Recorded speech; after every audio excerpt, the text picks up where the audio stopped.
Ciclo A, Semana 21. Evangelio según San Mateo, capítulo 16, versículos del 13 al 20. Al llegar a la región de Cesarea de Filipo, Jesús preguntó a sus discípulos: ¿Qué dice la gente sobre el Hijo del Hombre? ¿Quién dicen que es? Ellos le respondieron: unos dicen que es Juan el Bautista, otros Elías, y otros Jeremías o alguno de los profetas. ¿Y ustedes?, les preguntó, ¿quién dicen que soy? Tomando la palabra, Simón Pedro respondió: Tú eres el Mesías, el Hijo de Dios vivo. Y Jesús le dijo: Feliz de ti, Simón, hijo de Jonás, porque esto no te lo ha revelado ni la carne ni la sangre, sino mi Padre que está en el cielo. Y yo te digo, tú eres Pedro, y sobre esta piedra edificaré mi iglesia, y el poder de la muerte no prevalecerá contra ella. Y yo te daré las llaves del reino de los cielos. Todo lo que ates en la tierra quedará atado en el cielo, y todo lo que desates en la tierra quedará desatado en el cielo. Entonces ordenó severamente a sus discípulos que no dijeran a nadie que él era el Mesías. Este es un extracto del Evangelio según San Mateo. Comentario al Evangelio. Jesús llega con sus discípulos a la región de la actual antigua ciudad de Cesarea de Filipo, ubicada a los pies del monte Hebrón, una cadena montañosa muy grande en los altos del Golán. Es una región conocida en aquel momento como Panión, o región del dios griego Pan. El hijo de Herodes el Grande, llamado Herodes Filipo I, mejoró la ciudad y le nombró Cesarea en honor al César, y le agregó de Filipo para diferenciarla de la Cesarea Marítima, que era un gran puerto al sur, donde los romanos tenían el acceso marítimo directo sobre estas tierras conquistadas. Esta región está ubicada al norte del mar de Galilea, seguramente en la conquista griega de esas regiones marítimas fenicias. Alcanzó su poderío hasta esas regiones al pie del monte Hebrón.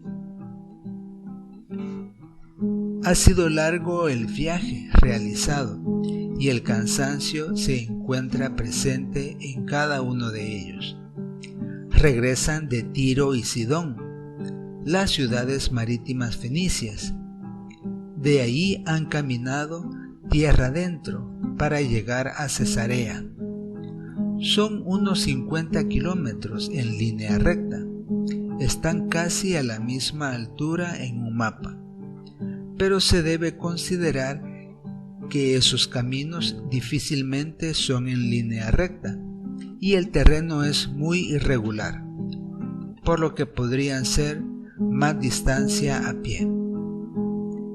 Jesús formula 2 o hasta 3 preguntas a sus discípulos. Una pregunta muy importante para el cristianismo y por consiguiente su respuesta también. Algunos discípulos aún tienen la idea equivocada acerca del Mesías y esperaban algún desenlace como el que sucederá para conocer mejor el reino que instaurará Jesús y los lugares importantes que cada uno ocupará, o la parte de las riquezas que les corresponderán. En el desenlace del desarrollo del diálogo que ocurrirá, estarán muy atentos a escuchar esas buenas noticias que esperan. Las Escrituras en español nos presentan dos preguntas. ¿Qué dice la gente sobre el Hijo del Hombre? ¿Quién dicen que es? En francés es una sola pregunta. En el decir de las gentes, ¿quién es el Hijo del Hombre? En italiano es una sola pregunta también. La gente, ¿quién dice que es el Hijo del Hombre? Una sola pregunta en portugués. ¿Quién dicen los hombres que es el Hijo del Hombre? Y en inglés igual. ¿Quién dice la gente que es el Hijo del Hombre? Es un tanto curioso que las Escrituras sagradas en español se formulen dos preguntas, pero hay un patrón que se repite, y es el de gentes u hombres para referirse de quiénes se trata la pregunta y sobre quién se pregunta en referencia al Hijo del Hombre. Jesús inteligentemente los cuestiona sobre su plano terrenal de Hijo del Hombre, para encaminar la respuesta que ellos le darán. Los discípulos responden. Unos dicen que es Juan el Bautista, otros Elías y otros Jeremías o alguno de los profetas. Hay una uniformidad en los otros idiomas mencionados en la respuesta. Las gentes o los hombres se equivocan en decir quién es Jesús. Los relacionan a personas que ya no están vivas, que ya no existen. Estas personas no saben lo que dicen. Ellos saben que es el hijo del carpintero, por lo tanto, no puede ser una persona que ya murió, a menos que piensen que es uno de ellos, pero resucitado. Tienen una idea errada, pero por lo que se sabe en ese momento y por su manera de pensar, podríamos decir que a pesar de esas equivocaciones, es el decir más correcto que pueden expresar. Hasta ahí les alcanza su conocimiento. No pueden pensar más allá, y es que nadie en ese momento lo podía hacer. No se hace esperar la mayor pregunta formulada a toda la historia del universo, y por tanto la respuesta debe ser igual de importante. Este acontecimiento es de los más importantes en la vida del cristianismo, después de la revelación de Dios a Abraham y a Moisés, la creación de los 10 mandamientos, el paso del pueblo judío en medio de las aguas, huyendo del faraón, entre otros acontecimientos. Podríamos decir que es la revelación más importante de nuestro Señor Dios por medio de su Hijo hacia la humanidad entera. Jesús les pregunta a ellos, a sus discípulos, ¿y ustedes quién dicen que soy? Las Escrituras en francés se leen, ¿y ustedes qué dicen ustedes? Para ustedes, ¿quién soy yo? En italiano y portugués, ¿ustedes quién dicen que soy yo? En inglés, pero ustedes, ¿quién dicen que soy yo? Curiosamente, vemos ahora que en francés hay dos preguntas y en el resto de idiomas es una pregunta con una ligera variación y podríamos decir sin importancia. Ahora los discípulos son los cuestionados. nadie quiere dar una respuesta equivocada. Están contra la espada y la pared. Pueden contestar relacionando el reino y las riquezas que piensan que tendrán, o pueden llevarse el regaño si contestan otra cosa.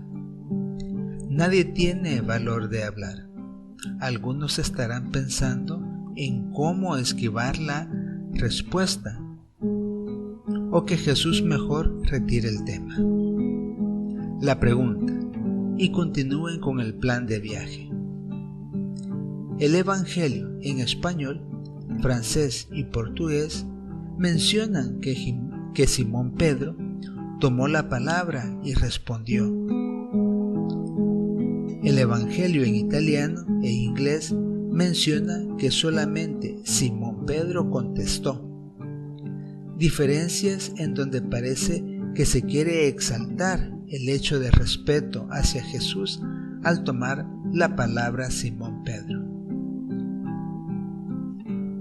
Simón Pedro responde: Tú eres el Mesías, el Hijo de Dios vivo. Como en español, el Evangelio en portugués e inglés mencionan el Mesías. El Evangelio en francés e italiano mencionan el Cristo. ¿Por qué unos dicen el Mesías y otros el Cristo? El término Mesías proviene de la lengua hebrea y el término Cristo proviene de la lengua griega. Por lo tanto, son dos términos equivalentes, o sea, se escriben diferente, pero su significado es igual. Ambas palabras significan ungido y se refiere al Salvador, al Liberador, que restauraría Israel. Puede notarse que los escritores de los evangelios en cada idioma adoptan, por alguna razón, el término proveniente del hebreo tanto como del griego. Jesús dice a Simón Pedro que debe alegrarse, pues lo que ha dicho ha sido su Padre que está en el cielo quien se lo ha revelado a él. Solo el Evangelio en inglés menciona diferente y hace diferencia al Padre Celestial. Dios Padre, de alguna manera, probablemente por medio del Espíritu Santo, revela en el cerebro de Simón Pedro y crea a la vez el impulso para responder dicho testimonio. Feliz de ti, le dice Jesús en otras palabras. Bienaventurado eres tú, debido a que Simón Pedro ha hablado, pero quizás sin entender completamente lo que está diciendo. Pero de alguna manera queda impreso en el cerebro de Simón Pedro y tiempo más tarde acabará comprendiendo. Luego de Pentecostés, cuando se completen con el Espíritu Santo que descenderá sobre ellos. Luego Jesús ejecuta una especie de ordenación ministerial sobre Simón Pedro, al decirle que sobre esta piedra edificaré mi iglesia. Simón Pedro recibe un encargo que aún no comprende. Sobre él edificará la iglesia. El poder de la muerte no prevalecerá sobre ella. La llave del reino de los cielos, atar y desatar, todo eso lo encuentra Pedro sin comprender. Simón Pedro escucha y seguramente queda sin comprender, igualmente los discípulos. Estos se preguntarán, ¿qué son esas palabras? Y a las que más atención pusieron fue sobre la llave del reino. Ellos pensaron que Pedro tendría algún privilegio en ese reino y que la oportunidad para ellos de ocupar el más alto puesto había desaparecido. Probablemente comenzarán a darle vuelta a este discurso de Jesús para tratar de comprenderlo, pero el mismo Jesús les desvía la atención al pedirles severamente que no digan que Él es el Mesías. El Evangelio en español dice severamente y en inglés dice estrictamente. En el resto de idiomas solo se menciona el verbo ordenar, o sea, que ordena. Oración de sanación.